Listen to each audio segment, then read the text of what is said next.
할렐루야. 하나님께서 저와 여러분의 삶을 지켜주실 줄로 믿습니다. 그분만이 우리의 피난처 되십니다. 오늘은 맥주 감사절 첫 열매 한번 고백합시다. 첫 열매. 제목이 좀 생소하지만 본문은 하나님께서 이스라엘 백성들에게 지켜야 할 세 가지 절기에 대해서 말씀하고 계십니다. 첫 번째 절기는 유월절입니다. 이스라엘 백성들이 애굽으로부터 구원받은 날을 기념하는 절기가 유월절입니다. 두 번째 절기는 맥주절입니다. 밭에 농사 지은 것을 수확해서 첫 열매를 드리는 절기입니다. 그리고 마지막 세 번째 절기는 수장절입니다. 이는 추수한 곡식을 이제 곡간에 저장하면서 드리는 절기입니다. 이처럼 하나님께서 이 세 가지 절기를 잘 지키도록 이스라엘 백성들에게 명령하셨습니다. 오늘은 이 세 가지 절기 중에서 맥주절에 대해서 함께 은혜를 나누고자 합니다. 여러분도 잘 알다시피 맥주절은 모든 농산물 중에 첫 열매를 할 수 있는 보리나 밀 이런 것들을 추수해서 드리는 감사 절기입니다. 일반적으로 성도들 중에는 맥주 감사절이 추수 감사절만 못한 감사절로 여기는 경향이 있습니다. 대부분 사람들은 1년 농사를 다 수확해서 하나님께 감사드리는 것으로 이해합니다. 무슨 곡식이든 첫 열매를 얻은 후 그 첫 열매로 감사 예물로 드리는 것은 잘 이해하지 못합니다. 여러분도 어떻게 생각하십니까? 모든 농작물을 한꺼번에 다 수확한 후에 그래서 종합적으로 감사하면 되는 거지 꼭 그렇게 곡식마다 첫 열매로 감사를 드려야 하느냐는 의문점을 제기하는 사람도 있습니다. 그러다 보니 세상에는 추수감사 축제는 있지만 첫 열매 감사절은 없습니다. 하지만 첫 열매 감사절인 맥주 감사절도 매우 중요한 감사절기입니다. 왜냐하면 하나님께서 맥주절을 지키게 하신 것은 특별한 영적 의미가 숨겨져 있기 때문입니다. 오늘날 도시에서는 보리나 밀을 추수하지 않기 때문에 무슨 맥주 감사절이냐 그렇게 합니다. 하지만 사실 같은 의미인 성령 강림의 첫 열매로서 교회를 주셨습니다. 감사하며 맥주절을 지키게 하셨던 것입니다. 그러니까 성령 충만한 사람들이 모여서 교회를 만든 날이 오순절이요, 그날이 성령 강림절이요, 그날이 바로 맥주 감사절인 것입니다. 이처럼 맥주 감사절은 그저 교회에서 1년에 한 번 그렇게 드리는 단순한 절기가 아닙니다. 여러분의 신앙생활에 하나님이 보고 주시는 좋은 기회가 맥주 감사절입니다.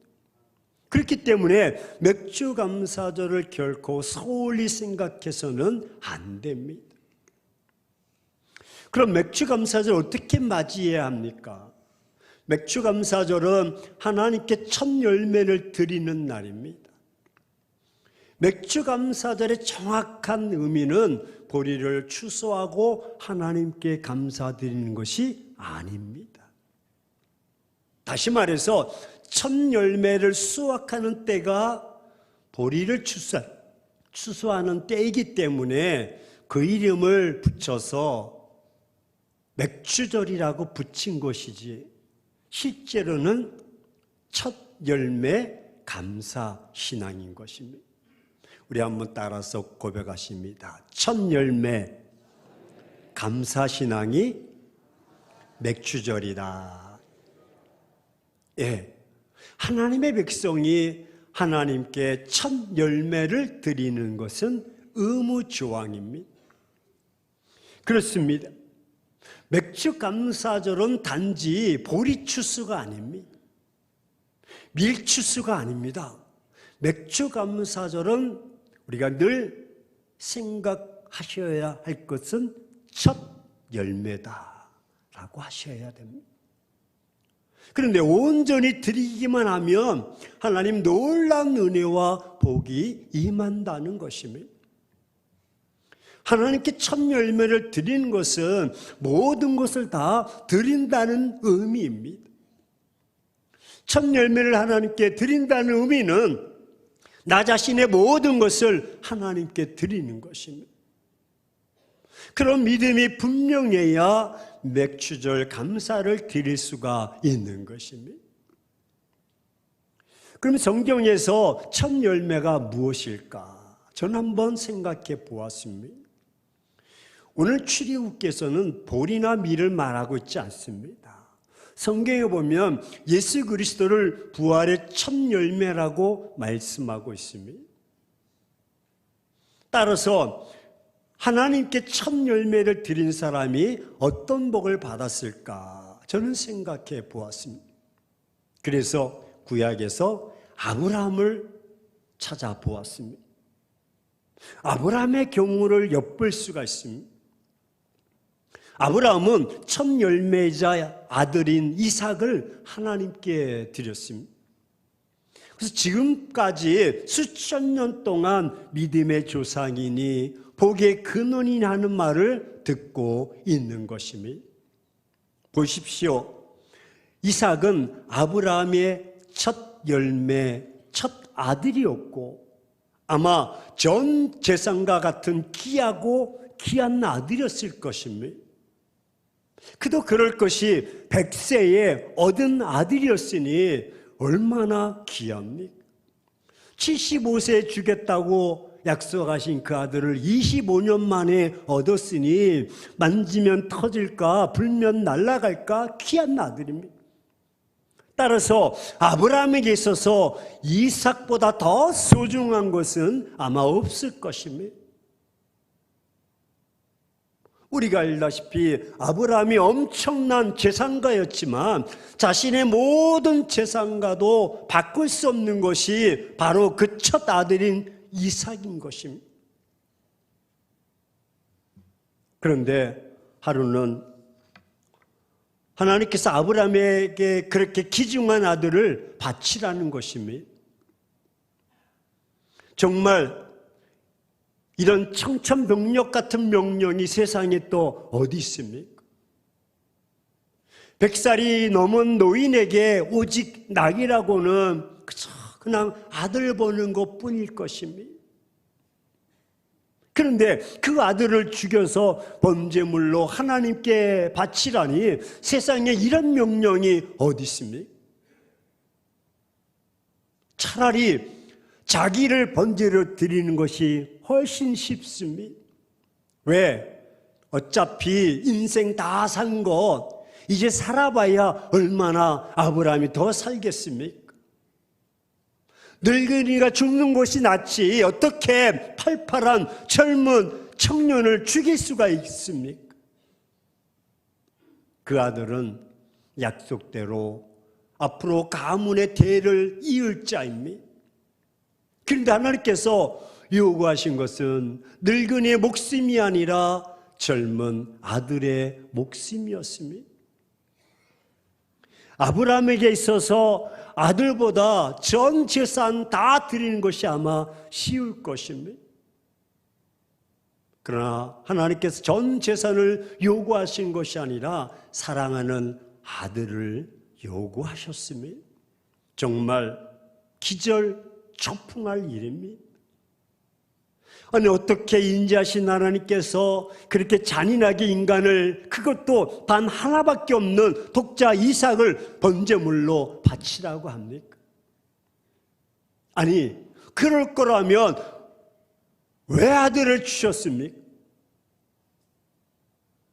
꼭 그렇게 인간 재물이 필요하면 두루두루 살피셔서 아들이 많은 집 중에서 그 어느 한 집을 선택하면 될 것이지, 어떻게 단 하나밖에 없는 외아들을 제물로 바치라고 합니까? 시사저널 보면 이런 말을 이제 진행자가 합니다. 그런데 말입니다, 반전의 역사가 나타납니다. 목소리 비슷해요? 그런데 말입니다. 썰렁해 주세요. 상상을 초월하는 일이, 아브라함은 이런 기가 막힌 하나님의 명령에 순종합니다. 아브라함 100세에 얻은 외아들을 기꺼이 하나님께 번제물로 드립니다. 그럼 어떻게 금지 오격 같은 아들을 당당히 하나님께 드릴 수가 있겠습니까?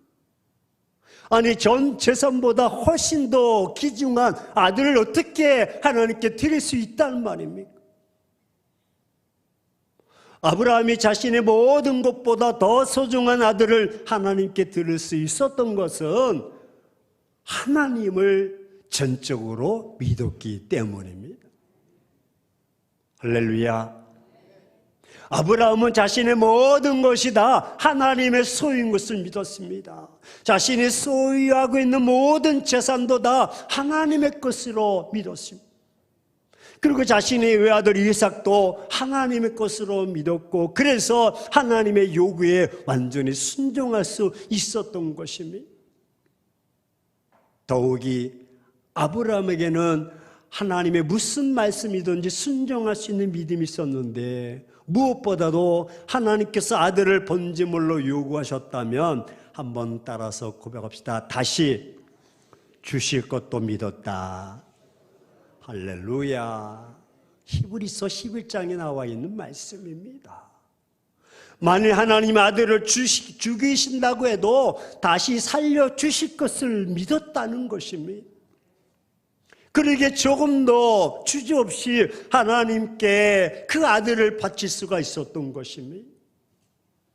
하나님께서는 아브라함의 그런 놀라운 믿음을 보시고 감격해 하셨습니다. 아브라함아, 아브라함아, 네 아들 이삭에게 손대지 말라. 결국 번제물로 드려지는 아들이 죽지 못하도록 말리셨습니다. 이렇게 아브라함은 첫 열매를 온전히 드리는 감사신앙의 사람이었으니 하나님은 그런 아브라함에게 엄청난 복을 주시지 않을 수가 없었던 것입니다. 그래서 아브라함에게 하늘의 별과 바닷가의 모래와 같이 많은 후손을 주시겠다고 약속하셨고, 그 약속대로 후손이 많아진 것입니다. 첫 열매를 드리면 이렇게 복을 받는 것입니다. 우리도 마찬가지입니다. 아브라함처럼 첫 열매를 잘 드릴 때 하나님께서 감격하시면서 우리에게도 복을 주십니다. 무엇보다도 하나님께서는 맥주 감사 신앙을 가진 자에게 큰 복을 주시는 것입니다. 여러분, 잠언서 3장 9절에서 10절 말씀 자막에 준비되었는데 같이 한번 보실까요? 시작. 내 재물과 내 소산물에 처음 익은 열매로 여호와를 공경하라. 그리하면 내 창고가 가득히 차고 내 집들의 새 포도주가 넘치리라. 이렇게 말씀하십니다. 그럼 도대체 첫 열매를 드리는 것이 무엇이기에 하나님께서 이처럼 맥주절을 지키는 자에게 큰 복을 주신다는 것입니까? 맥주절 신앙은 하나님께 모든 것을 다 드린다는 신앙이기 때문입니다. 사실 이런 신앙은 누구나 다 가질 수 있는 신앙은 아닙니다. 첫 열매를 드리는 맥주절 때는 풍성한 때가 아닙니다. 대부분 연초에는 삶이 빠듯합니다.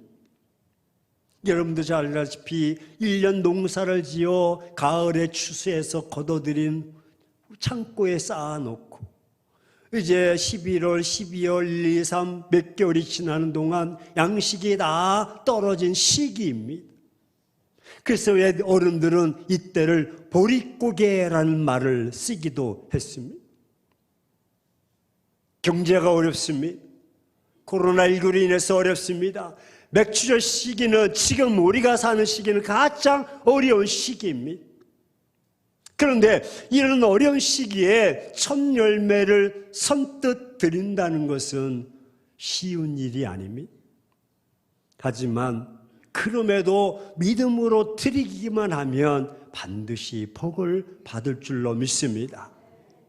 누구나 다 온전한 맥주 감사절을 드리지는 못합니다. 하지만 예수님 한 분이면 충분하다는 믿음의 사람이 아니면 온전한 맥주 감사절을 하지 못합니다. 그렇지만 누구든지 하나님의 명령에 순종해서 온전하게 정성을 다해 맥주 감사를 드리기만 하면 아브라함처럼 풍성한 복을 받게 될 줄로 믿습니다. 사랑하는 행복한 교회 성도 여러분, 하나님께서 오늘 우리들에게 특별히 맥주 감사절을 잘 지키라고 명령하십니다. 하나님께서 우리들에게 맥주 감사절을 잘 지키라고 명령하신 것은 우리들에게 복을 주시기 위함인 것입니다. 하나님께서 우리들에게 복을 주시기 위해서 여러 가지 방법을 제시하십니다. 어떤 때는 온전한 11절을 명령하시기도 하고, 어떤 때는 온전한 예배를 원하시기도 하고, 어떤 때는 전도를 명령하시기도 하고, 때로는 봉사나 헌신을 요구하시기도 하십니다. 또 오늘처럼 절기를 지키라고 명령하실 때도 있습니다. 하나님께서 우리들에게 맥주 감사절을 지키라고 하신 것은 첫 열매를 드리라는 것입니다. 여기서 첫 열매는 내가 가장 귀하게 여기는 것일 수가 있습니다. 우리 한번 고백합시다. 내가 가장 귀하게 여기는 것. 우리 옆 사람에게 한번 당신이 가장 귀하게 여기는 것이 무엇입니까? 한번 여쭤보세요. 꼭꼭 숨기고 있는 것이 무엇입니까? 남편도 모르고 아내도 모르고 누구도 모르는 첫 열매는 무엇입니까? 저는 아직 자녀들 중에 구원받지 못한 영혼이 있다면 그 영혼을 하나님께 인도하면 그것이 바로 첫 열매라고 생각합니다. 물질로 드리지 못했다면 지난 6개월 동안 하나님께서 지켜주신 그 은혜를 정성으로 드리는 것이 바로 첫 열매일 것입니다. 온 가족들의 건강을 지켜주셨다면 그 은혜를 생각하면서 물질로 드리는 것이 첫 열매라고 생각합니다. 또한 직장을 잘 다닐 수 있도록 직장을 길을 열어주시고 도와주셨다면 역시 그 은혜를 물질로 드리면 그것이 첫 열매가 되는 것입니다. 자녀들이 아무 탈 없이 잘 먹고 잘 자라고 지혜롭게 있다면 그 또한 첫 열매가 되는 것입니다. 이렇게 하나님의 명령에 따라 맥주절을 잘 지키면 반드시 하나님께서 복으로 갚아주십니다. 건강이 필요한 사람에게는 건강의 복으로 갚아주십니다. 물질이 필요한 사람에게는 물질의 복을 주시고, 사업하는 분들에게 사업의 복을 주시고, 직장에 다니는 분들에게 직장에서도 사랑받고 인정받는 복을 주십니다. 자녀들에게도 복을 주실 것이고 손으로 수고하는 모든 것들이 복으로 임할 줄로 믿습니다. 저는 믿음은 맥주 감사 신앙을 갖는 것입니다. 첫 열매를 드리는 것이죠. 믿음은 맥주 감사절을 실천하는 것입니다. 오늘 맥주 감사절로 지내고 있습니다. 그럼 여러분, 이번 맥주 감사절을 하나님께서 감격하시도록 잘 지켜서 풍성한 복을 다 받아 누리시기를 주의 이름으로 축원합니다. 오직 오늘 드리지 못하셨다면, 말씀을 듣고 깨달으셨다면 다음 주라도 지난 6개월 동안 생각하셔서 드리십시오. 사랑하는 행복한 교회 성도 여러분, 맥주 감사절은 1년 전 첫 열매인 보리나 밀을 수확할 수 있도록 축복하신 하나님께 감사하는 날이요. 보리뿐만 아니라 밀뿐만 아니라 우리의 재능, 우리의 건강, 우리의 시간 모든 것에 첫 열매를 드리는 것입니다.